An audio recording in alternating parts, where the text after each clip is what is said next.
Bonjour et bienvenue. Pourquoi l'esclavage et le racisme sont-ils des sujets tabous dans les églises? Qu'en dit la Bible? Malik Dao nous présente son livre « Dieu a-t-il maudit les Noirs ?»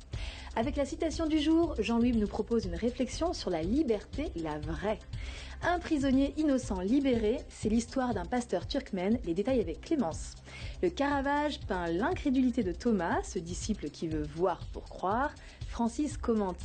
Mireille Barziva et Nana Luquezo sont deux chanteuses congolaises qui vivent en Belgique avec des parcours aussi différents qu'impressionnants à découvrir absolument. Donc une émission haute en couleurs et ça tombe bien parce qu'ici la couleur, on aime ça et Paul aussi. Hein. Oui, tout à fait. C'est une émission très africaine, c'est super. Bonjour Malik Dao. Bonjour Paul. Merci d'avoir accepté donc notre invitation pour parler de ce livre. Dieu a-t-il maudit les Noirs? Un titre surprenant. On va s'y intéresser dans quelques instants. Je voudrais quand même qu'on aborde un petit peu votre parcours rapidement, puisqu'aujourd'hui donc vous êtes en France, vous habitez en France, mais vous êtes né donc en Côte d'Ivoire. Oh, oui. Et je crois savoir, j'ai fouillé un petit peu votre passé. Vous étiez un grand sportif, c'est ça? Vous êtes bien curieux. Effectivement, caché, j'ai été international de basketball en Côte d'Ivoire. J'ai participé à de grandes compétitions aussi bien africaines que mondiales. J'ai été entraîneur aussi. Vous étiez le capitaine et, j'ai été le capitaine et après le sélectionneur de l'équipe nationale. Et puis plus tard sélectionneur de l'équipe de Côte d'Ivoire. Mais ça, c'était quand vous étiez jeune. Quand j'étais jeune, je le suis toujours. Oui, je confirme. Voilà, et puis ça a été, ça a pris pas mal de temps dans ma vie. Ça m'a permis de vivre des expériences aussi intéressantes que j'utilise aujourd'hui encore dans ma seconde vie. Voilà, vous travaillez toujours d'ailleurs un petit peu dans le milieu sportif en tant que, on le verra tout à l'heure, prédicateur de l'Évangile.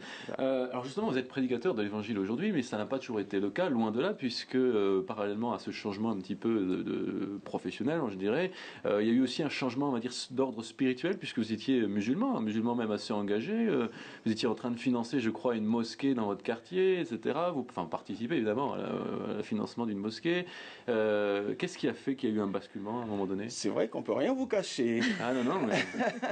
C'est vrai, on va dire que l'islam, on est dedans. Voilà, je suis né musulman, deux parents eux-mêmes nés musulmans, et très tôt, j'ai reçu ça, on va dire, en héritage. Voilà, on m'a appris à prier 5 fois par jour, on m'a appris à faire le ramadan. Mais ça n'a pas répondu à vos attentes ou... Il y avait... D'abord, il fallait faire ça, sinon on ne bouffait pas le soir. Ah donc oui, c'était une bonne raison. Voilà, ça c'était déjà la première des raisons. Il fallait prier 5 fois par jour, sinon on ne mangeait pas. Et puis derrière, j'ai commencé à me poser des questions, mais des questions que j'appelle pour moi existentielles. Je crois dans un Dieu qui est tout puissant, mais derrière je voyais des pratiques que faisait mon père. Des pratiques, on va dire, de maraboutage, des petites choses comme ça. Des choses qui vous ont un peu surpris. Voilà, je dis, si le Dieu des musulmans est aussi puissant que ça, pourquoi mon père a besoin d'autres dieux que j'appelle des fétiches, des talismans. Justement, parce que là on y vient, c'est une belle introduction à votre livre, parce que vous parlez de maraboutage, de sorcellerie, etc. Est-ce que l'Afrique, tous ces problèmes qu'il peut y avoir en Afrique, on parle aussi du retard de l'Afrique par rapport à l'Occident, est-ce que c'est dû au fait que Dieu aurait maudit les Noirs, ou est-ce que c'est plutôt dû peut-être aussi à toute cette pratique de la sorcellerie, etc. Comment est-ce que vous en êtes venu à vous poser la question, Dieu a-t-il maudit les Noirs? Quand je suis devenu chrétien, j'ai commencé à lire la Bible. J'ai essayé de la comprendre, parce qu'il faut comprendre que le Coran, on ne le lit pas, on le récite. Donc il n'y a pas cet effort de compréhension qui vient derrière. Alors que la Bible, on la lit, on la médite, et derrière on essaye de la comprendre et de l'appliquer à sa vie. C'est-à-dire qu'il y a un changement de mentalité? Voilà, il y a tout un changement. Et moi, quand j'ai commencé à lire la Bible, j'ai commencé à regarder un peu, et puis j'ai vu mon arrière-plan. Et j'ai observé dans des églises européennes, j'ai été aussi dans des églises africaines. L'église dans laquelle je suis actuellement, c'est une église multiculturelle. Et j'ai vu des façons de faire, j'ai vu des pratiques. Et souvent, c'était une sorte de catastrophisme. C'était une sorte de... si on n'y arrive pas, c'est peut-être parce que Dieu ne veut pas. Ça, ce sont les Africains dans les églises qui vous disent que si on n'y arrive pas, peut-être qu'on est maudit. Beaucoup d'Africains ont commencé à se dire ça, mais il ne faut pas oublier aussi qu'il y a le poids de l'histoire, il y a le poids de la colonisation, parce que voilà, on a fait croire aussi aux Africains que s'ils n'y arrivaient pas, c'est parce que Dieu les avait maudits. S'il y avait que et Bible en main, ça a été dit, hein, c'est ce que vous dites dans oui, dans bien ce livre, sûr, c'est-à-dire bien qu'il y a sûr. un passage biblique qui a été un peu instrumentalisé, Oui, c'est ça? oui, j'en viens justement à ce fameux passage de la malédiction de Cham, que j'ai regardé, que j'ai analysé, et puis en relisant très bien, je me dis, d'abord, Cham n'a maudit personne, c'est Noé, qui revient de son ivresse, et qui maudit un membre de sa descendance sous prétexte que ce dernier l'aurait vu tout nu. Et puis, à partir de là, c'est tout un pan de l'humanité. C'est-à-dire d'une histoire un petit peu anodine, rocambolesque, il y a plusieurs milliers d'années. Voilà, quelqu'un qui se saoule, qui se met nu, bah, il s'expose aussi à être vu comme il est. Ça, c'est sûr. Voilà, et partant de là, malédiction, voilà, tout un pan de l'humanité va être maudit parce que... Parce que le discours, c'est que les Africains viennent de Cham, c'est ça? Voilà. Et le discours, il est là. Donc je maudis Cham parce qu'il m'a vu nu et toutes ces choses-là. Mais en lisant la Bible, déjà, Cham, c'est les Africains. Mais Noé ne dit pas maudit soit Cham, il dit maudit soit Canaan. Et quand on regarde aujourd'hui où se trouve Canaan, c'est ce territoire que Dieu a dit aux Israélites d'aller conquérir. Donc nulle part, Pas de lien, alors. l'Afrique n'est maudite, nulle part. Et moi j'essaye justement Donc votre message c'est quoi? C'est de libérer un peu cette pensée, bah, cette voilà, culpabilité voilà, de sortir de ça, de ce marasme, moi j'appelle ça marasme et cécité spirituelle en même temps. Voilà. C'est un fatalisme, quoi. De toute façon, Oui. Est-ce que c'est dû aussi au fait qu'il y a du racisme peut-être dans les églises ou... Ben, le racisme, il faut voir qu'il y a du racisme anti-noir, mais il y a aussi du racisme anti-blanc. Et voilà, il ne faut pas qu'on se dise il n'y a que les blancs qui sont racistes. Les Noirs, ils sont dans une sorte de communautarisme qui est aussi du racisme. Donc il faut... Et puis entre peuples d'Afrique, il y a aussi du racisme.